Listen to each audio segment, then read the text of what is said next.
You know what I expect, a clean fight. Protect yourself at all times, obey my commands. God bless, touch up. A guy that could punch and a guy with a severe mean streak in the ring. Like you said earlier, he actually knocked out a referee in the amateurs because the #1 contender for a world title for a while and couldn't get the shot, and he kind of became disgusted. He got the Guerrero shot, like Al said before, he lost, but... And Aydin has landed the overhand right very well. Soto Karass ducks them. Disciplined and box. It's something he always gets away from in his fights. Starts boxing and then he gets lured into a slugfest. Well, Aydin is trying to lure him into a slugfest here. And Karass working the body with the left hook. Aydin catches the right hand with his glove, but it's Soto Karass delivering the left. Himself up here. Showing a bit more of an arsenal than Aydin. Aydin winging those hard shots, but he's got a great chin, he's got power, he's got everything, but that jab is important. And there's the overhand right. Everything Aydin throws is with bad intentions, but Soto a rangefinder with those three as Aydin stays in the pocket under 10 seconds remaining. Overhand right connects behind the ear by Aydin. The jab setting up the right hand for Soto Karass, and at a distance you see he can make things work a little safer for him. Show stats in the second round, and a 10-punch advantage for Soto Karass as he continues here on Showtime, and of course it'll continue the Mexico versus Puerto Rico boxing rivalry as a rivalry building.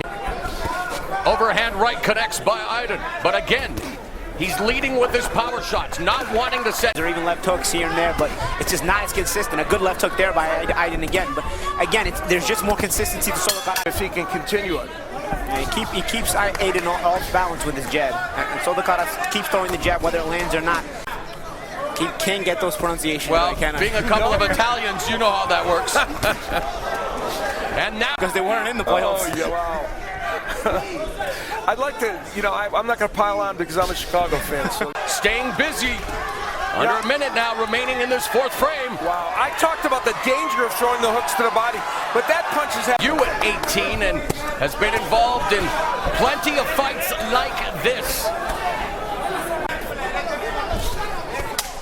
10 seconds left in the fifth round.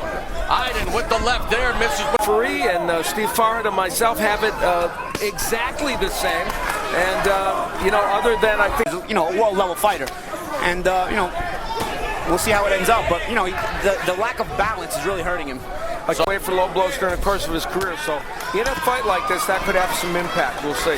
Aydin feels he's still the best. He ends up fighting. Aydin has not been able to force him to fight, and I think part of it is the confusion in his own mind. You are so... Being a little more economical, and yeah, maybe showing that wrinkle, Paulie, that you talked about. We heard in the fighter meetings that, yeah, he wants to be a little more patient, although Aydin now trying to maybe draw him into a...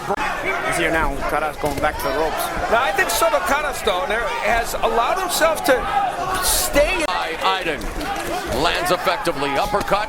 Some more body work, a little shoe shot action from Soto Karass. Round period, and that's why certain rounds may end up being scored. Maybe Aydin has a couple of rounds in there beyond the ones we've said. I don't know. It's fundamentals, Al. He's throwing the punches a bit more correctly. Yeah, you're right. Straight right, and it's using the jab. And Soto Karass switched to lefty, and then when he switched back, he got caught in the switch. Good point, It's a good Alan. round for both men, though, but Aydin reacts to it. We are headed to the 10th and final round of this 149-pound affair. There's a double jab backing up Aydin along the ropes. Soto Karass keeping him at long range, now closing the gap with the brawling. And he said he wanted to use his jab, and he's used that and a lot more. Mission accomplished on both fronts for Soto Karass. Their money's worth in the 35 seconds remaining in the fight. And Soto Karass has landed the bigger power shots in this round, the left hooks especially. Aydin is going to need that Hail Mary here as Soto Karass continues to stalk him. What a fight. Good one here tonight. Jesus Soto Karass.